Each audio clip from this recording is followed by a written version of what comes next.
Rail fastenings are released and picked up by the rotating magnetic drum.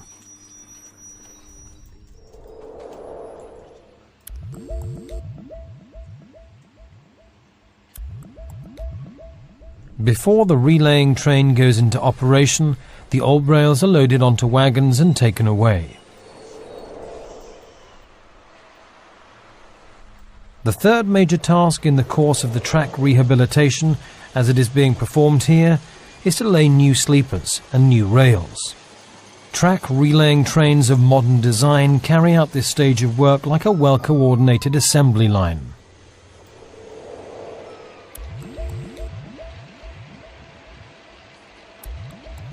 As we see here, the machine picks up the new rails laid next to the track.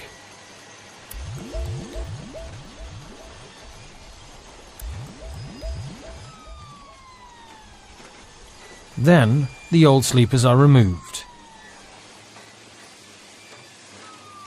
Working right behind the crawler track are the excavating chain and the profiling device, which ensure the required lowering of the ballast and an excellent foundation for the sleepers.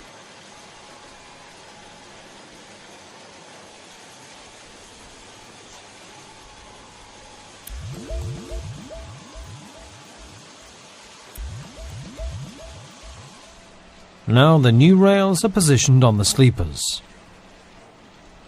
The rear section of the relaying train is already running on the newly laid rails.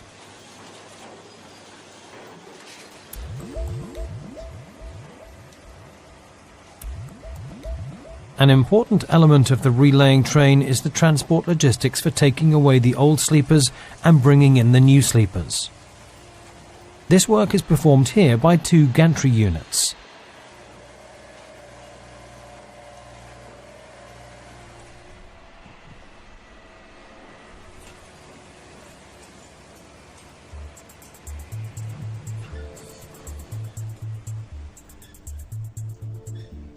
The rails are welded together before they are fastened down.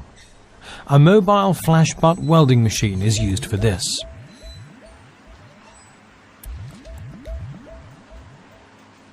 Here the preparations for welding can be seen. The rails are brought into the right position, and then the welding head is lowered. The rail ends are heated because of their electrical resistance using current with a low voltage and high amperage, and welded at a suitable temperature. As no foreign substance is used, the welding process is continuous and homogeneous. The welding is performed fully automatically, and this assures a consistently high quality.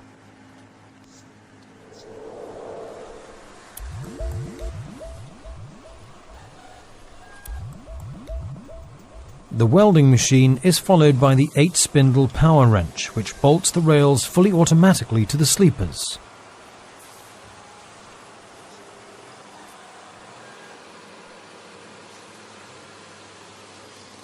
In the next operation, the welds are ground smooth.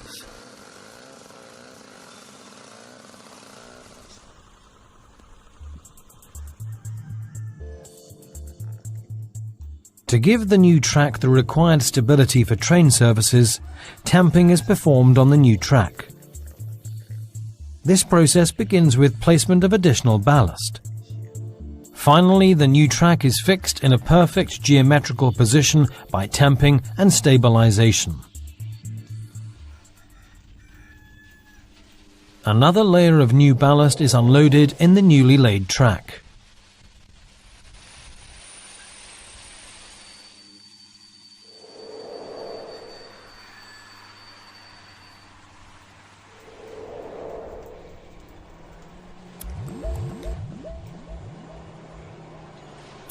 This is followed by the mechanized maintenance train.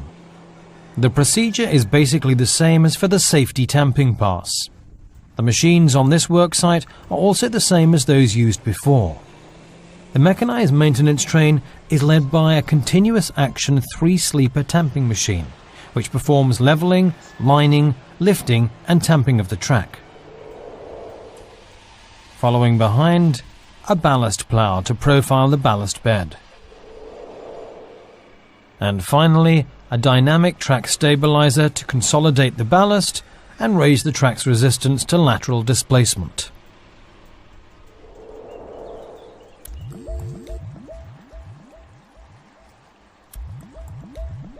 Tamping of the new track is performed in several passes.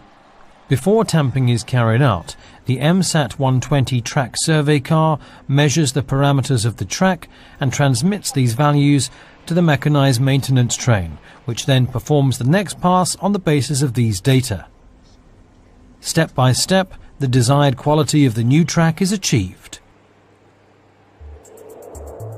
Also important, in order to achieve the best quality initial quality of the track, it has meanwhile become international standard procedure to grind the surface of the new rails.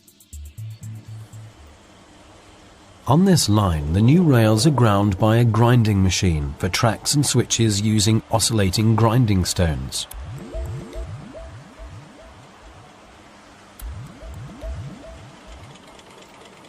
Machines of this type produce a smooth rail surface and therefore assure high travelling comfort. The track is now ready for the acceptance measurement. All data are stored and can be retrieved when required for later maintenance of the track. After this surveying, the section of track can be reopened to traffic. The railway line shown here poses great challenges to the application of heavy-duty machinery due to the tight curves. As can be seen, even for these special circumstances, Plaza and Teurer can offer a whole range of machines, which makes it possible to carry out fully mechanized rehabilitation of the track. A major reason for the functionality and quality of these machines can be found in the continual